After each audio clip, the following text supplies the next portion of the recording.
तो अच्छा गाइस, आज हम पढ़ने लगे हैं हमारा एक और इम्पॉर्टेंट टॉपिक जिसको हम कहते हैं सेप्टल हीमाटोमा। तो पिछले इससे पहले हम सेप्टम की एनाटमी के बारे में पढ़ चुके हैं, नेज़ल सेप्टम की, तो डेविएटेड नेज़ल सेप्टम के बारे में भी पढ़ चुके हैं। तो अब हम एक और टॉपिक शुरू करने जा रहे हैं, उसमें हम कहते हैं सेप्टल हीमाटोमा। जैसा कि हीमाटोमा से आपको याद आ रहा होगा कि there is some collection of blood, और सेप्टल का वर्ड इंडिकेट कर रहा है कि सेप्टम के अंदर कहीं को कलेक्शन ऑफ ब्लड हो रही है। तो वो हमारे पास कैसे होती है कि हमने पिछले ही पहले आपको पढ़ा था कि ये हमारे पास लेट सपोज ऐसे करके ये एक नेस्ट्रल ओपनिंग है, ये सेंटर में हमारे पास सेप्टम होता है, और ये करके एक सेकंड नेज़ल ओपनिंग है। ठीक है, एक ये राइट साइड, लेट्स सपोज ये राइट साइड है, ये लेफ़्ट साइड है, दोनों के दरमियान में सेप्टम होता है। अब जो हमारे पास सेप्टम होता है ना, सेप्टम जो है, सेप्टम हमने कहा था कि दो चीज़ों से मिलकर बना होता है, एक कार्टिलेज होती है और एक बोन होता है। और हमें पता है कि जो कार्टिलेज होता है इसके ऊपर होती है पेरिकॉन्ड्रियम, और जो हमारे पास बोन होता है इसके ऊपर लेयर होती है पेरियोस्टियम। तो अब अगर इस पेरिकॉन्ड्रियम और कार्टिलेज के दरमियान या पेरियोस्टियम और बोन के दरमियान ब्लड की कलेक्शन हो जाए तो उसको हम कहते हैं सेप्टल हीमाटोमा। लेट्स सपोज इसको मैं अगर रेस करके आपको सिर्फ सेप्टम पे फोकस करवाऊँ, लेट्स सपोज ये हमारे पास सारा रेड हो गया। तो मैं कलर अगर इसका चेंज करता हूँ तो ये देखें, ये हमारे पास लेट्स सपोज एक सेप्टम है स्ट्रेट, तो उसके ऊपर जो है वो एक लेयर होती है, इधर भी और इधर भी। इसका अगर मैं कलर चेंज कर दूँ लेयर का, तो ठीक है, ये देखें, ये सेप्टम के अराउंड लेयर होती है। तो अगर इसको हम कहते हैं पेरिकॉन्ड्रियम, अगर ये कार्टिलेज वाले पार्ट के ऊपर बात करें। और अगर पीछे जो बोन वाला पार्ट होता है, जैसा कि मैंने आपको डीएनएस में सेप्टम की एनाटमी पढ़ाते हुए बताया था कि जो बोन के ऊपर होती है पेरियोस्टियम होती है। तो अगर ये बोन वाला पार्ट हम मान लें, तो ये जो सेंटर वाला येलो है, ये हमारा अगर पीछे वाला बोन वाला पार्ट है जिसमें हमने कहा था perpendicular plate of ethmoid bone और वूमर आती हैं, तो ये दोनों क्या लेयर होंगी, ये होंगी पेरियोस्टियम की। और अगर हम ये आगे सेप्टल कार्टिलेज वाला पार्ट मान लें तो ये फिर दोनों क्या होंगी, पेरिकॉन्ड्रियम। तो अब ये है कि अगर इन पेरिकॉन्ड्रियम या पेरियोस्टियम और बोन या कार्टिलेज के दरमियान यहाँ पे इन जो यहाँ जगह है, इधर इस जगह अगर ब्लड की कलेक्शन हो जाए तो इसको हम कहते हैं सेप्टल हीमाटोमा। जैसा कि अभी ये आप पिक्चर में देख सकते हो कि ये हमारे पास सेंटर में सेप्टम है, और ये जो है हमारे पास ये उसकी पेरिकॉन्ड्रियम है, और उसके बीच में आप देख लें कि यहाँ पे ब्लड की कलेक्शन हुई हुई है। तो this is known as septal haematoma. ये सारी बीच में कलेक्शन हुई हुई है, ये सेंटर में सेप्टम है, उसके अराउंड पेरिकॉन्ड्रियम है, और सेंटर में कलेक्शन हो गई है ब्लड की। तो इसको हम क्या कहते हैं, सेप्टल हीमाटोमा। तो सेप्टल हीमाटोमा क्या है, it is the collection of blood between the perichondrium and the cartilage और पेरियोस्टियम एंड द बोन। ठीक है, तो अब हम नेक्स्ट देख लेते हैं। ये आप पिक्चर देखें, बहुत अच्छी है। ये देखें, ये बीच में वही सेंटर में ये सेप्टम हो गया हमारे पास, जिसको मैं येलो से हाईलाइट कर रहा हूँ।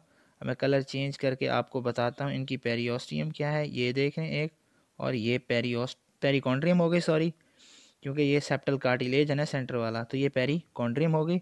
अब उसके बीच में देखें आप, ब्लड की कलेक्शन हुई हुई है ये यहाँ पे, जिसको मैं रेड से कर रहा हूँ क्योंकि ब्लड रेड कलर का होता है, तो उसको मैं रेड से हाईलाइट कर रहा हूँ। ये ग्रीन वाली देख लें, आपको असल एनाटमी अब आप देख सकते हैं कि बीच में जो सेंटर में सेप्टल कार्टिलेज है लाइट ब्लू सा, और उसके अराउंड जो है पेरिकॉन्ड्रियम है, और पेरिकॉन्ड्रियम और सेप्टल कार्टिलेज के बीच में ब्लड की कलेक्शन हुई हुई है। तो इसको हम क्या कहते हैं, इसको हम कहेंगे सेप्टल हीमाटोमा।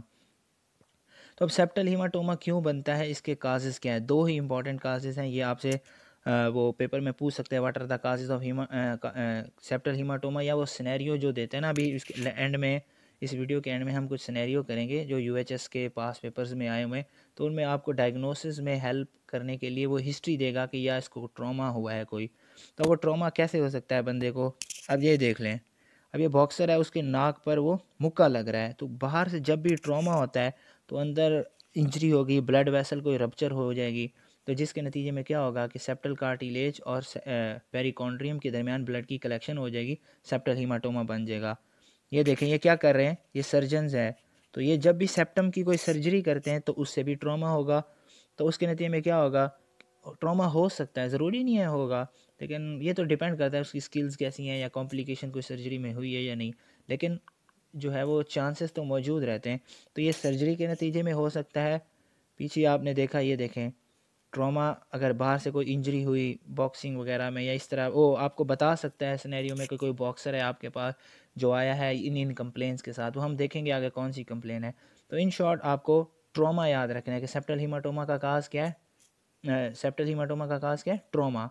ट्रॉमा जो होता है वो ऐसे भी हो सकता है बाहर से, या सर्जिकल ट्रॉमा भी हो सकता है। अब कंप्लेंट्स क्या होती हैं, देखिए जब हम देखते हैं ना पेशेंट को एग्जामिन करते हैं, ये टिप अप एग्जामिनेशन करा है आपने ईएनटी की वार्ड में किया होगा नेजल एग्जामिनेशन, तो उसमें हम करते हैं tip up examination, anterior rhinoscopy, posterior rhinoscopy और भी उसके स्टेप्स होते हैं। तो ये टिप अप एग्जामिनेशन कर रहा है कि ये हमारे पास नोज़ की टिप होती है, इसको ऊपर पकड़ के देख रहा है। तो ये देखें दोनों तरफ पे बाईलैटरल दोनों तरफ एक हमें रेडिश सी स्वेलिंग नज़र आ रही होती हैं। अब अगर आप ये बताएं कि उसकी किसी बंदे के दोनों नाक में इस तरह की स्वेलिंग है, क्यों स्वेलिंग बनती है, लेट्स सपोज ये हमारे पास क्या है, सेप्टम है। ऐसे हो जाता है ना जब ब्लड की कलेक्शन होती है, यहाँ पे ब्लड कलेक्शन हुई तो वो ऐसे हो गया, ठीक है, ब्लड कलेक्शन के नतीजे में क्या हुआ, वो ऐसे बन गया।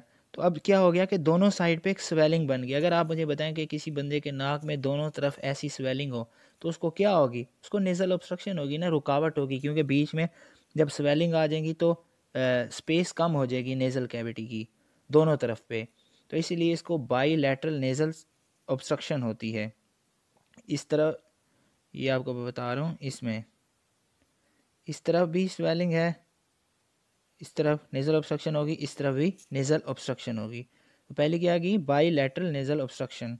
दूसरी क्या है, अब देखें इस बंदे ने सर अपना पकड़ा हुआ है तो इसको क्या होगा, हेडेक होगा। कौन सा हेडेक होगा, अब उसने देखें फ्रंटल पार्ट जो है ना हेड का वो पकड़ा हुआ है तो इसको फ्रंटल हेडेक होगा। ये डायग्राम आपको रिमेंबर करने के लिए बहुत हेल्प करेगी। मैंने आपको पिछली वीडियो में भी बताया था कि जो भी याद करना है कोशिश करें कि उसकी पिक्चर्स देखें, पिक्चर्स जहन में रह जाती हैं।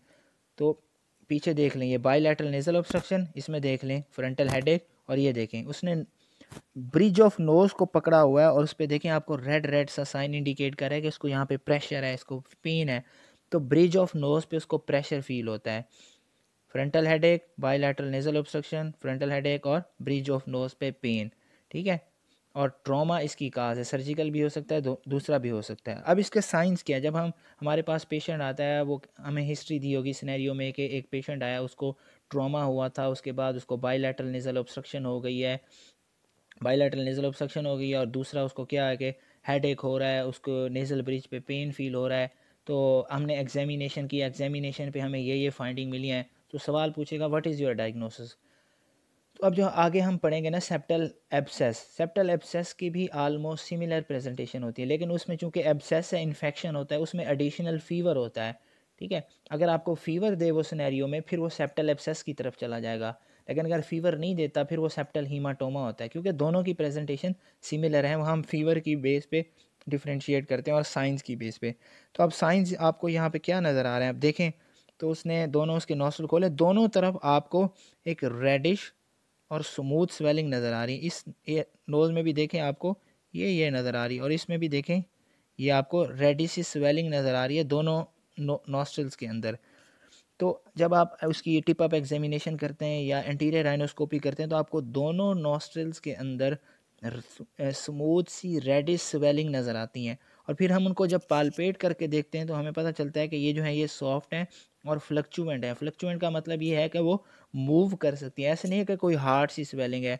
जब हम उसको ऐसे पकड़ेंगे प्रेस करेंगे तो वो मूव करेंगी टच करने से, और वो सॉफ्ट होंगी, हम उनको फील करके देखेंगे तो ऐसा नहीं होगा कि बिल्कुल वो हार्ड होंगी।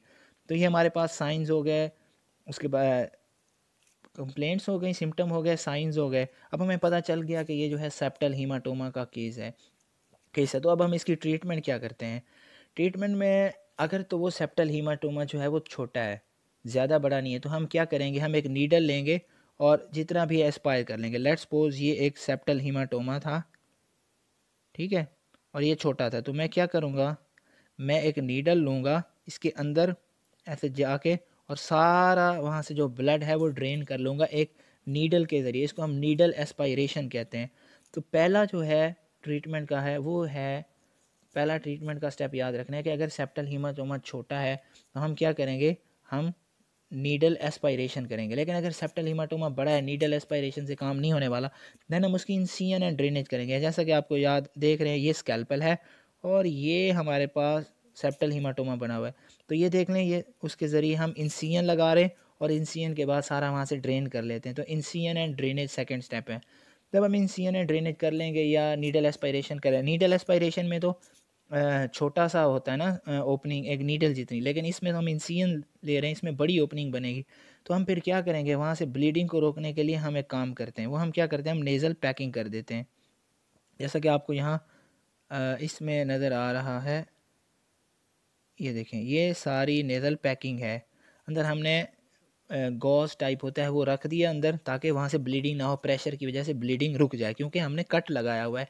तो अब कट के बाद ब्लीडिंग हो सकती है वहाँ से, तो हमने ब्लीडिंग को रोकने के लिए क्या कर दिया, नेज़ल पैकिंग कर दी। और फिर अब आ जाते हैं हम इसकी कॉम्प्लिकेशन पे। नहीं, एक ट्रीटमेंट आपको याद जहन में रखनी है कि सेप्टल हीमाटोमा के बाद आपने एंटीबायोटिक्स ज़रूर देने हैं। अगर आप एंटीबायोटिक नहीं देते तो क्या हो सकता है कि जब वहाँ पे सेप्टल हीमाटोमा बना हुआ है, कलेक्शन हुई है ब्लड की पेरिकॉन्ड्रियम और सेप्टल कार्टिलेज के दरमियान, तो वो वहाँ ब्लड पे स्टेसिस हो जाती है, ब्लड वहाँ पे रुका हुआ है। तो जब ब्लड खड़ा रहता है वहाँ पे, तो वहाँ पे क्या होता है, इन्फेक्शन का चांस ज़्यादा हो जाता है। वही है ना कि जब पानी, जो पानी खड़ा चलता रहे उसमें कभी स्मेल नहीं आती, जो पानी खड़ा हो जाए, जैसे आपने देखे होंगे अक्सर तालाब जिनमें पानी खड़ा रहता है, तो उसमें क्या हो जाता है कि वहाँ पे स्मेल पैदा हो जाती है, मुख्तलिफ तरह के कीड़े होते हैं। इसी तरह अगर वो ब्लड वहाँ पे रुका हुआ है, अगर आपने उसको अर्ली ट्रीटमेंट नहीं किया, तो उसके बाद क्या हो सकता है कि वहाँ पर इन्फेक्शन हो सकता है, बैक्टीरिया आ सकते हैं और वहाँ पे सेप्टल एब्सेस बन सकती है। और सेप्टल एब्सेस बन गई तो फिर वो उसके अलग से प्रॉब्लम होते हैं, उनकी अलग से कॉम्प्लिकेशन होती हैं। वो सेप्टल एब्सेस के टॉपिक में डिटेल से आएंगी। यहाँ पर टेक अवे मैसेज किया है कि सेप्टल हीमाटोमा अगर एक को बन गया तो जितना अर्ली हो उसको ट्रीट कर लें। क्या हो, पहले नीडल एस्पायरेशन करें, बड़ा है तो इंसिजन एंड ड्रेनेज करें, पैकिंग करें और साथ में एंटीबायोटिक्स चलाएं प्रोफाइलैक्टिक, ताकि वहाँ पे इन्फेक्शन ना हो।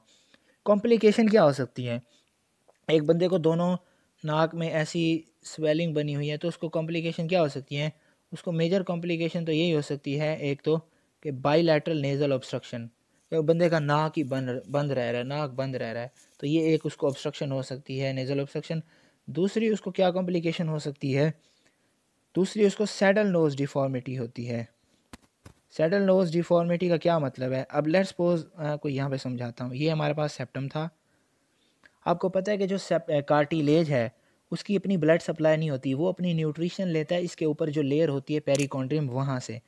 अब लेट्स सपोज ये पेरिकॉन्ड्रियम थी, उसके साथ बिल्कुल टच होती है ऐसे, तो दोनों साइड पे, तो वहाँ से वो न्यूट्रिशन जो है वो डिफ्यूज़ हो के ना, न्यूट्रिशन आ रही थी सेप्टल कार्टिलेज को।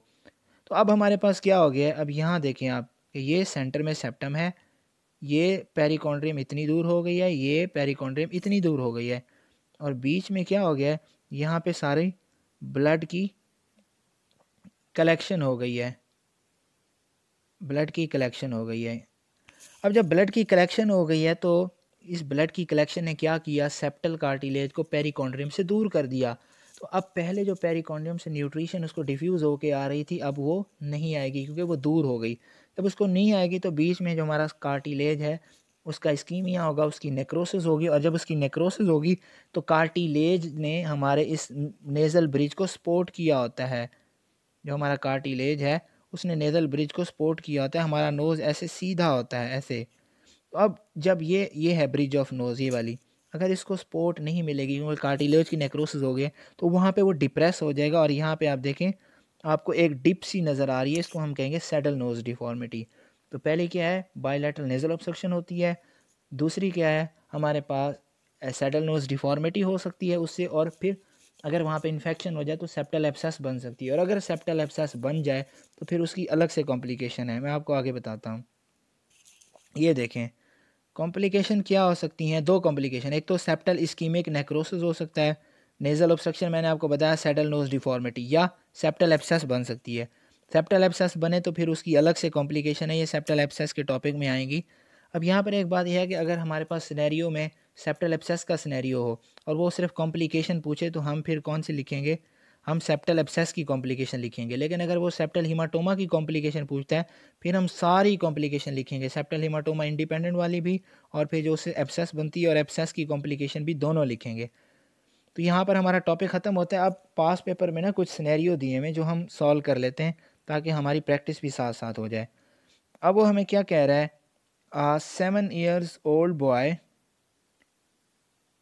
ये यहाँ पे ऊपर से शो नहीं कर रहा तो 7 year old बॉय, नीचे वाला कर लेते हैं तब तक।